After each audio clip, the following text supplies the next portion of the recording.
कुरान पाक में शिफा है। अब तो लोगों ने दम दुरूद को ना इसको बड़ा हल्का सा काम समझ लिया। वैसे भी ये आमलों के हथे चढ़ गया, मलंगों के हथे चढ़ गया, कारोबार बन गया, तजारत बन गई। वरना कुरान पाक की आयात पढ़ी जाएं तो हुजूर ने फरमाया सूरह फातिहा में शिफा है, इसमें करम है। ये चीज़ें जो बड़ी हमारे लिए सूदमंद थी, फ़ायदामंद थी, हम छोड़ गए। एक बड़ी खूबसूरत हदीस है, सुनिएगा। हज़रत अबू सईद खुदरी रदी अल्लाह ताला अन्हु हदीस के रावी हैं, बुखारी में मौजूद है। इरशाद फरमाते हैं कि हम एक सफ़र पे थे, वापस आ रहे थे, एक जगह रात को क़याम किया, सोना था, बस्ती थी। बस्ती के लोगों ने ना खाना पूछा ना पानी पूछा, कोई ज़ियाफ़त नहीं की। आधी रात का वक्त आया तो एक बंदा दौड़ा दौड़ा आया, कहने लगा हमारे सरदार को बिच्छू ने काट लिया है, तुम में से कोई बंदा दम दरूद कर लेता है? तो एक सहाबी कहने लगे कर तो लेते हैं, पर तुमने चूँकि हमें खाना पानी तक नहीं पूछा, तुम अगर दम कराओगे तो मुफ्त नहीं करेंगे। बुखारी पढ़ रहा हूँ। पैसे लगेंगे। कितने पैसे? बकरियों का एक रेवड़ पूरा। शारहीन ने लिखा 40 बकरियाँ। कितने दमा दियाँ? ओ भाई, इससे कोई बंदा जवाज़ ना ले कि पैसे लेने जायज़ हैं, इससे जवाज़ ना हासिल करे। आप बात को समझे, पस मंज़र क्या है। पानी तक नहीं तुमने पूछा। कुछ लोगों का इलाज होता है, उन्होंने कहा पैसे लेंगे दम कर देंगे। सहाबी ने कहा, हज़रत अबू सईद खुदरी रदी अल्लाह ताला अन्हु फरमाते हैं वो चूँकि तंग थे, बिच्छू काट गया, और सरदार को कहा चल तो सही ना। वो सहाबी गए, सूरह फातिहा पढ़ के दम किया, और हदीस बुखारी से मैं आपको दिखाऊंगा। लोग कहते हैं दम किधर से आ गया? बुखारी पढ़ रहा हूँ, सही बुखारी। शिफा तो अल्लाह ने देनी है ना, रब करीम ने शिफा दे दी। बकरियां ले ली, आ गए जहां आराम कर रहे थे उस जगह। सहाबा में इख्तलाफ हो गया, कुछ कहने लगे बकरियां लेनी चाहिए थी, कुछ कहने लगे नहीं लेनी चाहिए थी। हज़रत अबू सईद खुदरी रदी अल्लाह ताला अन्हु फरमाते हैं फिर हमने फ़ैसला किया चुप करके सो जाओ, सुबह हुजूर की बारगाह में जाएंगे। अगर करीम ने कहा लेनी चाहिए थी फिर तो मौज बन गई, और अगर कहा नहीं लेनी चाहिए थी तो बकरियां हाँक के वापस कर जाएंगे। मसला क्या है? कहते हैं सुबह गए हुजूर की बारगाह में, जाके मसला अर्ज़ किया, या रसूलल्लाह उन्होंने भी पानी कोई नहीं पूछा था, हमने भी कहा दम करेंगे तो पैसे लेंगे, तो हमने ये बकरियां ली हैं। शारहीन लिखते हैं 40 थी शायद। तो या रसूलल्लाह अब क्या करें? हुजूर मुस्कुराने लगे। हुजूर मुस्कुराने लगे। जिसके गुच्छे से लच्छे जड़े नूर के, उन सितारों की नुज़हत पे लाखों सलाम, और जिसकी तस्कीन से रोते हुए हंस पड़े, उस तबस्सुम की आदत पे लाखों सलाम, और उनकी बातों की लज्जत पे बेहद दुरूद, उनके खुतबे की हैबत पे लाखों सलाम। हुजूर मुस्कुराने लगे और मुस्कुरा के पूछा अच्छा पढ़ा क्या था? या रसूलल्लाह सूरह फातिहा। फरमाया सिखाई किसने थी? कहा या रसूलल्लाह आपने। फरमाया फिर आधी बकरियां मेरी हैं आधी तुम्हारी हैं, पर मेरा हिस्सा निकालो ना भाई। तमाम कादर मुतलक के नज़म के ताबे हैं, और ये मुमकिन नहीं कि इनमें से कोई फसाद या टकराव हो जाए। फिर आयत नंबर 48 में फरमाया कि कुफार कहते हैं वो वादा कब आएगा कि तुम सच्चे हो। इसके बाद फिर अल्लाह ताला ने वक़ूए क़यामत का जिक्र फरमाया है, और बेशक बादल मौत को मुख्तलिफ पैरायों के अंदर बयान फरमाया है। आयत नंबर 54 से इरशाद फरमाया कि बग़ैर किसी जुल्म के आमाल का बदला देने और जन्नती लोगों के लिए नेमतों का जिक्र है, और मुजरिमों को अलग करने और जहन्नम के आज़ाब का भी अल्लाह ने इन्हीं आयात के अंदर तज़किरा फरमाया है। आयत नंबर 65 में अल्लाह तबारक व तआला ने बताया है कि क़यामत के दिन मुजरिमों के मुँहों पर मोहरें लगा दी जाएंगी। मुँह होंगे, इन पर मोहर लगा दी जाएगी, और इनके हाथ पैर और दीगर आज़ा सुल्तानी गवाह बन के अल्लाह की अदालत में इनके खिलाफ गवाही देंगे। हाथ भी खिलाफ गवाही देगा, पैर भी खिलाफ, जुबान पे तो मोहर होगी, ये गवाह बन जाएंगी सारी चीज़ कि हमसे क्या क्या जुराइम कराए जाते थे। फिर आयत नंबर 68 में बताया कि जिसे हम लंबी उम्र देते हैं तो हम इसकी जिस्मानी बनावट को इब्तदाई हालत की तरफ उलट देते हैं। यानी ऐसी लंबी उम्र की दुआ मांगनी चाहिए जिसमें इंसान की अकली, इल्मी, फ़िक्री और जिस्मानी कुव्वत सलामत रहे। इसमें सलामत ना रहे उस लंबी उम्र की दुआ, उसके लिए बुज़ुर्गों ने ये दुआ सिखाई है कि दुआ इस तरह मांगो, या अल्लाह जब तक तू मेरे लिए बेहतर समझता है मुझे दुनिया में रख, और जब मेरे हक़ में बेहतर ना हो तो फिर मुझे अपनी बारगाह का कुर्ब अता फरमा। फिर तो मुझे अपने करीब बुला ले। आयत नंबर 78 से अल्लाह तबारक व तआला ने मुनकरीने क़यामत के इस अकली सवाल का जिक्र फरमाया है कि जब इंसान मर जाएगा और हड्डियां तक बोसीदा हो जाएंगी तो दोबारा कौन जिंदा करेगा। फिर जवाब दिया कि दोबारा भी वही खालिक जिंदा करेगा जिसने बगैर किसी नामो निशान के पैदा कर दिया था। अब तो हड्डियों का नामो निशान है ना, तब तो नामो निशान भी कोई नहीं था। तो अगर उस वक़्त पैदा कर लिया था तो अब दोबारा जिंदा भी कर देगा। फिर आगे सूरह साफ़ात शुरू होती है। इस सूरह मुबारका में अल्लाह तबारक व तआला ने मुतअद्दिद चीज़ों का जिक्र फरमाया है और इस सूरत के शुरू में फ़रिश्तों की मुख्तलिफ जमातों की कसम खा के अल्लाह ताला ने अपनी वहदानियत का जिक्र फरमाया है। कुछ मज़ामीन ऐसे होते हैं जो पिछले असबाक से मिलते हैं, तो चूँकि जब 2 पारे करने होते हैं तो मेरी ये ख्वाहिश होती है कि सिर्फ वो मज़ामीन लाए जाएँ जो पहले बयान नहीं हुए। तो इसमें अल्लाह तबारक व तआला ने इरशाद फरमाया, आयत नंबर 40 से लेकर 49 तक फरमाया कि अल्लाह ताला के बरगुज़ीदा बंदों को आखिरत में अता की जाने वाली कुछ नेमतें हैं। उनका जिक्र है कि उन्हें उम्दा मेवे मिलेंगे। वो जन्नत में इज्जत और एहतराम के साथ एक दूसरे के मुकाबिल मसनदों पर बैठे हुए होंगे। सफ़ेद और लजीज शराबे तुहूर के जाम गर्दिश में होंगे जिनसे ना दर्द सर होगा ना होश उड़ेंगे। पैकरे शर्मो हया हूरें होंगी। वो बुलंद मुकाम से जहन्नमियों का मुशाहिदा कर रहे होंगे और गोया जहन्नमी भी उनकी तरफ बड़ी हसरत के साथ देख रहे हों। जन्नत जो है ना, जन्नत में वो जिन चीज़ों की इंसान दुनिया में ख्वाहिश करता है ना, वो सारी चीज़ें अल्लाह जन्नत में अता फरमाएगा। तो फरमाया कि यहाँ तुम्हारे अंदर ख्वाहिशात रखी हैं तो यहाँ वक्त भी थोड़ा रखा है। वक़्त भी देखिए ना, अक्लमंद आदमी है ना, उसको अगर कहा जाए कि ये 5 दिन के लिए बंदोबस्त है, मौज बड़ी है, लेकिन अगर तू ये छोड़ के 5 दिन सब्र कर ले तो फिर आगे तेरे लिए सारी ज़िंदगी का सब्र है, सारी ज़िंदगी की मौज है। तो अक्लमंद कौन है, 5 दिनों वाला कि सारी ज़िंदगी वाला? तो हमने 30-35 साल की मौज चाहते हैं। इसको छोड़ें, ख्वाहिशात को दबाएं। इंशाल्लाह फिर जब आंख बंद होने के बाद दोबारा खुलेगी ना तो फिर अल्लाह बड़ा ही फजल फरमाएगा, बड़ा अल्लाह फजल फरमाएगा। फिर इससे आगे जब हम बढ़ते हैं तो फिर एक दफ़ा हज़रत सैयदना इब्राहीम अलैहिस्सलाम का जिक्र सूरह साफ़ात के अंदर फरमाया गया और फिर वो दोबारा से जिक्र जब आपने बुतों को तोड़ा। लेकिन इसमें एक चीज़ का इजाफा है। वो क्या है कि अल्लाह तबारक व तआला ने फरमाया कि जब हज़रत इब्राहीम अलैहिस्सलाम को आग में डालने की उनकी सारी तदबीरें नाकाम हो गई तो फिर हमने इब्राहीम अलैहिस्सलाम को इस्माईल अलैहिस्सलाम दिए। आपको पता है फिर जब बेटा दे दिया, अल्लाह का अपना अंदाज है ना नवाजने का। अच्छा, हमारा मसला और तरह का है। हम कहते हैं कि नवाजता है तो फिर रोज नवाजे, नवाजता है तो फिर अल्लाह आपको कहता है रोजाना ज़कात दो, अगर कह देता तो ओ भाई साल वाले बड़ी मुश्किल से हिसाब करते हैं और हर रोज तो रब हर रोज चीज़ों का हुक्म नहीं देता। तो अल्लाह तबारक व तआला तदरीजन चीज़ों का हुक्म देता है, तदरीजन। लेकिन जब वो देता है तो फिर कहते हैं इसमें मद्दो जज़र आएगा, कभी दुख, कभी सुख, कभी सेहत, कभी बीमारी, कभी ऊपर कभी नीचे। तो हम ना सिर्फ मीठे मीठे के कायल हैं, मीठे मीठे, कड़वे का भी कायल होना चाहिए। इसलिए कि महबूब की तरफ से जो भी अता हो जाए वो उसका करम ही है। अल्लाह ने पहले हज़रत इस्माईल दिए और जब बेटे से पूरा दिल लग गया तो फरमाया अब इसे छोड़ के आओ वादी गैर ज़ी ज़रईन में, जहाँ आज बैतुल्लाह शरीफ है ना, वहाँ कुछ भी नहीं होता था। हज़रत जनाब इस्माईल को और उनकी वालदा को छोड़ आए 2 किलो खजूरें और एक मिश्कीदा पानी का, और कहा अल्लाह मैं इन्हें तेरे हवाले करके जाता हूँ। फिर पाबंदी लग गई तो कई साल गए नहीं।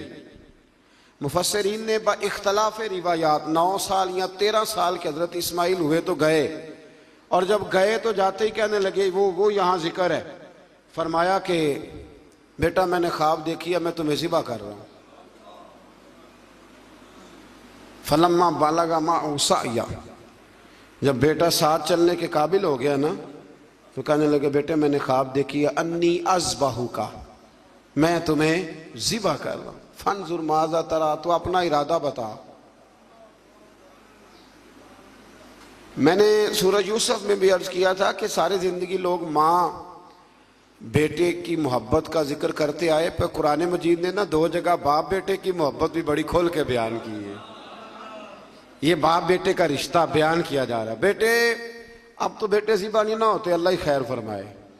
अब तो उनको जो सबक पढ़ाया जाता है ना वो अच्छी तरह याद करते हैं, और याद करके सवेरे माँ बाप को सुनाते हैं कि जनाब आप भी तो थोड़ा ख्याल करें ना, अब आप भी तो जरा समझे ना, अब मेरे अपने भी तो बच्चे हैं ना। और देखो बाप का जो रंग कुरान ने बयान, अन्नी अस्बहू का, पुत्र मैंने ख्वाब देखी है, मैं तुझे ज़िबा कर रहा हूं, इरादा बता।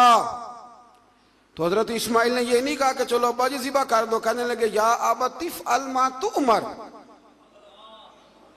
कहा अब्बा जी आप ज़िबा ना करें, आपने ख्वाब देखी है ज़िबा कर रहे हैं तो फकत ज़िबा ही ना करें, जो रब कहता है ना वो सारा आप मेरे साथ करें, जो हुक्म होता है वो, जो अल्लाह कहता है वो सारा करे।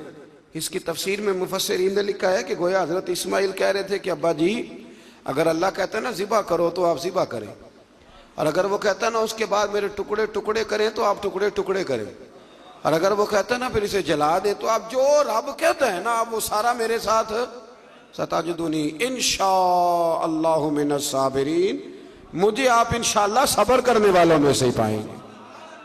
तो फिर अल्लाह करीम ने फरमाया इब्राहीम तूने ख्वाब सच्चा करके दिखाया है। हजरत इब्राहीम ने तो पट्टी बांध ली थी आंखों पे, बेटे के हाथ बांध लिए थे, उन्होंने तो छुरी चला दी थी। अब जिसने अमर करना था उसी ने ना किया। वफदैनाहु बिज़िब्हिन अज़ीम, और एक ज़िब्ह अज़ीम का फिदिया अल्लाह ने दे दिया। तो इकबाल कहने लगे ये फैज़ान नज़र था, यहाँ के मकतब की करामत थी। 2 चीज़ें होती हैं, एक फैज़ान नज़र भी होता है। कई दफ़ा मकतब के निकम्मे फैज़ान नज़र से चल जाते हैं। ये तो इकबाल कह रहे हैं ना, ये फैज़ान नज़र था, यहाँ के मकतब की करामत थी। ये सिखाए किसने इस्माइल को आदाब फर्जंदी। यहाँ एक बात मैं माँओं बहनों से बच्चियों से करूँगा और आप हजरात से भी करूँगा कि ये घर में अपनी बेटियों और बहनों को ये सबक दें कि बच्चे बाप के उस वक़्त फर्मा बरदार बनते हैं जब उनकी अम्मा उन्हें बाप का फर्मा बरदार बनाती है। हज़रत इस्माइल की अम्मा कह सकती थी कि बेटे तेरा अब्बा तो कभी आया ही नहीं, जंगल में छोड़ के चला गया, ये कह सकती थी। और क्या कुछ ज़हन में बच्चे के बैठ सकता था, पर हज़रत हाजरा ने कहा पुत्र तेरा बाप छोड़ के गया है ना, तो ऐसे नहीं छोड़ के गया, तेरा बाप अल्लाह का रसूल है, अल्लाह का पैगंबर है। और मैं बाप से भी कहूँगा कि माँ का अदब करा सकता है तो अब्बा करा सकता है, अब्बा कराए अदब। उनको कहे कि बेटा मैं तो बाहर रहता था, तुम्हारी सारी परेशानियां तुम्हारी माँ ने देखी। यहाँ ये होता है कि माँ बाप अपने हक में दलाइल देते देते वो दोनों ही छुट्टी कर जाते हैं, वो कहते हैं चलो ठीक है आप दोनों राजी रहें, अपने अपने हक में दलाइल न दें। ये वैसे भी कमज़ोर लोगों का तरीका है। अल्लाह हमें समझने की तौफीक अता फरमाए। फिर अल्लाह तबारक व तआला ने इसके बाद फिर से एक दफ़ा अपने अम्बिया का हज़रत इसहाक, मूसा, हारून, इलियास, लूत और यूनुस अलैहिस्सलाम जिक्र फरमाया इसी आयत में। आगे फिर सूरत साद शुरू होती है। इस सूरह मुबारका की इब्तदा में कुरान करीम की कसम खा के फरमाया कि काफिर तकब्बुर और मुखालफत में पड़े हुए हैं। इसके बाद फरमाया सरकार दो आलम सल्लल्लाहु अलैहि वसल्लम की रिसालत और नबी करीम अलैहिस्सलाम के इंतखाब पर और बेशुमार माबूदों की बजाय इलाहे वाहिदा की इबादत पर कुफ़ार का बड़ा ताज्जुब है। ये सारा कुछ कैसे हो गया, सारे बुत छोड़ने पड़ेंगे और नबी पाक को मानना पड़ेगा। तो गोया रब फरमाता है जितना मर्जी ताज्जुब करो मानना तो तुम्हें पड़ेगा, इसलिए कि ये मेरे हबीब हैं, ये तुम्हें मानना तो पड़ेगा। फिर आयत नंबर 10 से उन मुशरिकीन को जिन्हें अपनी ताकत पर नाज था और खुदाई का दावा करते थे, फरमाया कि अगर आसमानों और ज़मीन और इनके दरमियान हर चीज़ की बादशाहत इनकी है तो फिर इन्हें चाहिए कि आसमान की तरफ चढ़ जाएं, और जाहिर है कि ऐसा उनके लिए मुमकिन नहीं है। तो फिर अपने इज्ज का एतराफ़ कर लें कि हम ये कर सकते नहीं। फिर इसी सूरत के अंदर अल्लाह ताला ने फिर से एक दफ़ा कौम नूह का जिक्र किया, कौम आद का, फ़िरौन का, समूद का और कौम लूत का अल्लाह करीम ने यहाँ जिक्र फरमाया। फिर आगे चल के ना अल्लाह करीम ने इरशाद फरमाया कि हज़रत सुलेमान अलैहिस्सलाम जो थे वो अल्लाह के बहुत ही अच्छे बंदे थे और अल्लाह की तरफ रुजू करने वाले थे। अच्छा, ये जो अल्लाह कुरान में तारीफ करता है किसी की, हालांकि बंदे अल्लाह की तारीफ करने के पाबंद हैं कि वो हर वक्त अपने रब की, तो ये जो अल्लाह तारीफ करता है ना अपने बंदों की, ये उसका कमाल करम है। तो अल्लाह बंदों की तारीफ करके, नबियों की तारीफ करके, वलियों की तारीफ करके हमें बताता है कि तुम बिना बंदों पे तनकीद ना किया करो, मेरे बंदों की तारीफें किया करो, तारीफें किया करो। अल्लाह के नेक बंदों की, पैगंबरों की, वलियों की, दरवेशों की तारीफ करनी चाहिए। नेक लोगों की बात अल्लाह ताला तौफीक अता फरमाए। फिर इससे आगे जब हम बढ़ते हैं तो अल्लाह ताला ने फिर एक दफ़ा हज़रत अय्यूब अलैहिस्सलाम और उन पर आने वाले मसाइब का जिक्र फरमाया है। फिर अल्लाह तबारक व तआला ने जाके ना आयत नंबर 49 में अहले तकवा के लिए जन्नत की नेमतों का जिक्र फरमाया और जहन्नमियों के लिए अजाब की मुख्तलिफ सूरतों का भी जिक्र फरमाया कि उनको पीने के लिए खौलता हुआ पानी और जहन्नमियों के जख्मों की पीप दी जाएगी, जबकि अहले जन्नत को तरह तरह के फल और शराबे तुहूर मिलेगा। हमारे ना उस्ताद गिरामी फरमाते हैं कि मैं एक दफ़ा ना एक जगह पे किसी प्रोग्राम में मौजूद था, तो वहाँ एक साहब ना तकरीर करते करते कहने लगे, जी हम ही मौलवी कहते हैं बिला वजह, जी ऐसे ही कह देते हैं कब्र में कीड़े आएंगे तो फलाना आएगा। और ये बंदे जब तकरीर कर रहे होते हैं ना, वो जिनका दावा होता है बाज़ों का दरवेशी का, तो वो कोई हद शद का ख्याल कोई नहीं करते। आपने ये आयत मुलाजा की ना कि अल्लाह फरमाता है कि जहन्नमियों के जख्मों का पीप पिलाया जाएगा। ये कुरान मजीद की नस है ना कि दोज़खियों को अजाब होगा।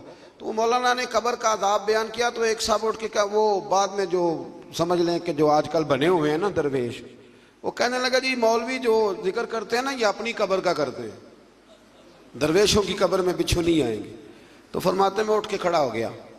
मैंने उसको कहा कि तू 2 किताबें पढ़ लेता तो तुझे भी समझ आती। वो जो कुरान ने अजाब बयान किया तो वो किसका किया है, और जो रसूल करीम ने फरमाया है कब्र का अजाब, तो नबी पाक ने किसकी कब्र का जिक्र किया। जी बिच्छुओं से डराते हैं, जी मौलवी फलान करते हैं, और ये बहुत जाहिल लोग इस किस्म की बात करते हैं। मौलवी कौन होता है डराने वाला? मौलवी बेचारे की क्या हैसियत है? मौलवी तो नाकिल है, तो नाकिल लोग हैं, नाकिल नाकल नकल करने वाले, यहां से नकल करते आपको सुना देते, इतनी सी जिम्मेदारी है। और सूरह यासीन अभी गुजरी है, उसमें नबी कहते थे वमा अलैना इल्लल बलागुल मुबीन, भाई हमारे जिम्मे तो खोल के बयान करना है, हमारे जिम्मे तो खोल के।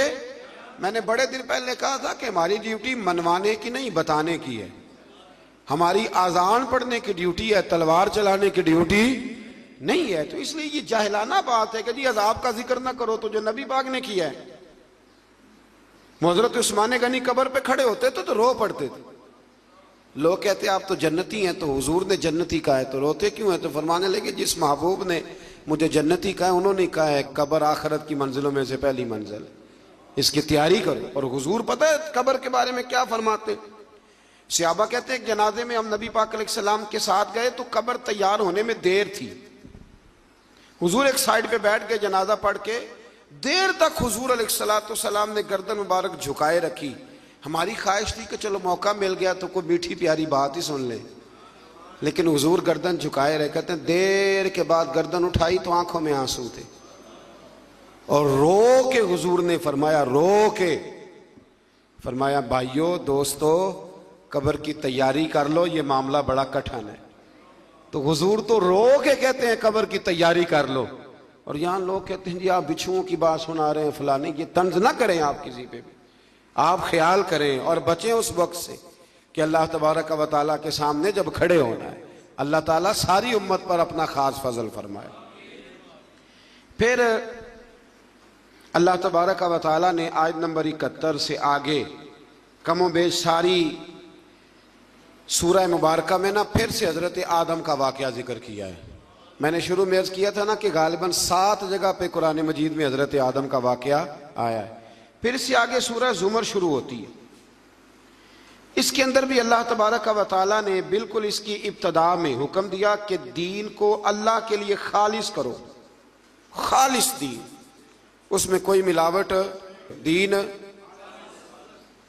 आपको पता चल जाए कि घी में मिलावट है तो खरीदते हो, चीनी में, तो अगर नमाज में हो जाए तो चलो थोड़ा सा लोगों को पता चल जाए मैं नमाजी हूँ, ये भी शिर्क असगर है, रियाकारी भी, अगरचे इसका वो हुक्म नहीं पर यह भी गलत है। यानी चलो सदका देता हूँ थोड़ा सा, अल्लाह भी राजी हो जाएगा और बंदों को भी पता चल जाएगा मैं सखी हूँ, तो रब तो खालिस दीन को कबूल करता है, खालिस, लिहाजा मुखलिस हो के अल्लाह की इबादत करें।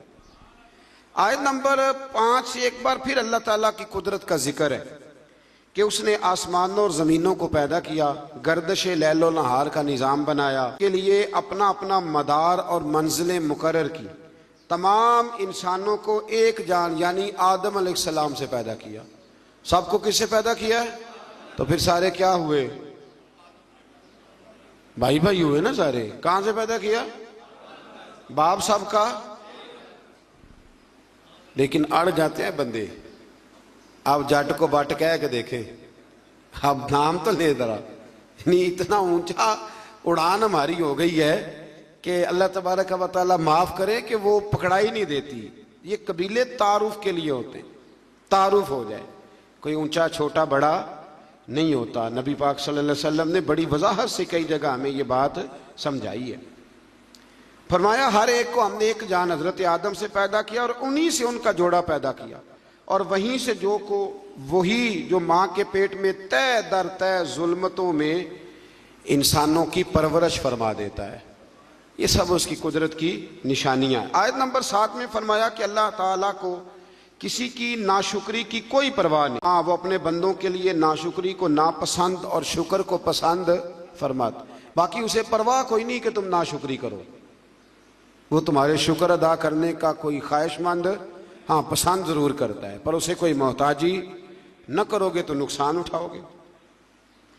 आयत नंबर 9 से अल्लाह ताला ने फरमाया कि आलिम और जाहिल बराबर नहीं हो सकते। कुल हल यस्तविल लजीना यअलमून वल लजीना ला यअलम। फरमाया कि आलिम और जाहिल बराबर हो सकते हैं। कौन कह रहा है? तो अगर कोई जाहिल उठ के कहे मौलवियों की पता है,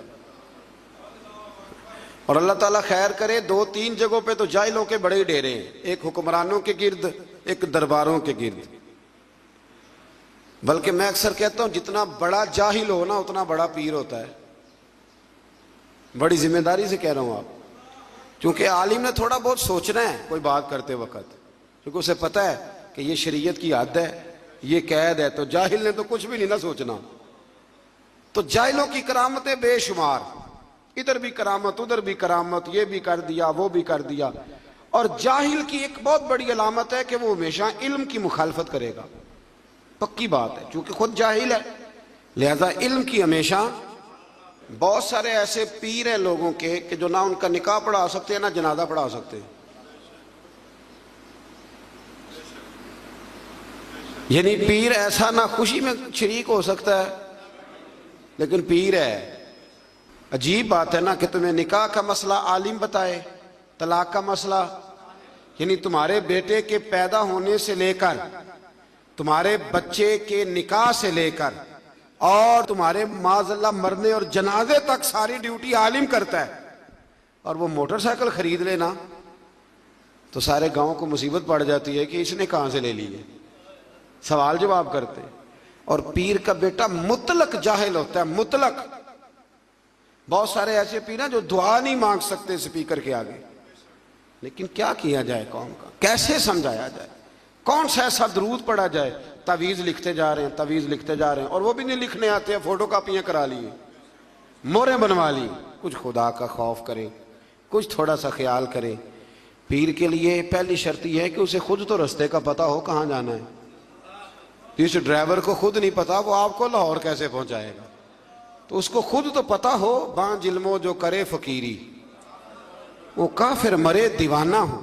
मेहरबानी करें आप। जुबे कुबे देखती है कौम, बड़े बड़े जनाब रंग डंग देखती है तो उलझ जाती है। तो अल्लाह तबारक व तआला ने फरमाया आलिम और जाहिल बराबर हो सकते, अल्लाह ने कहा है। इसलिए हमारी ड्यूटी है उलमा को इज्जत दे, ये हमारी ड्यूटी है। मैं कई दफ़ा उलमा की शान में हदीसें इसलिए नहीं बयान करता कि वो लोग हम पे फिट ना कर ले और अंदर नफ्स बैठा है। वो भी कई दफ़ा कहता है कि चाहे तो अपनी बात कर रहा है, लेकिन रमज़ान है, मैं खालिसतन अल्लाह की रिदा के लिए अर्ज करता हूँ। मेरे रसूल करीम अलैहिस्सलाम ने आलिम के लिए फरमाया है, फरमाया आलिम मेरा जानशीन है। कोई ज़ईफ रवायत निकाल के दिखाए कि हुजूर ने कहा दरवेश मेरा जानशीन है। ठीक है, जो आलिम बेअमल है मैं उनकी बात नहीं कर रहा, लेकिन हुजूर ने फरमाया उलमा अंबिया के वारिस हैं। और साहिब तफसीर रूहुल बयान ने हदीस लिखी है, हुजूर ने फरमाया जिसने आलिम से हाथ मिलाया समझे मेरे साथ मिलाया है, जिसने सच्चे आलिम की संगत की समझे मेरी संगत की। और क्या खूबसूरत लफ्ज हैं हदीस के। हुजूर फरमाने लगे जिसने आलिम का चेहरा देखा समझे अपने नबी का दीदार किया है। आप छोटी बात समझते हैं इसको। इसलिए वक्त निकाल कर मैं अपनी जाती जिंदगी में वक्त निकाल के जाता हूं उलमा से मिलने।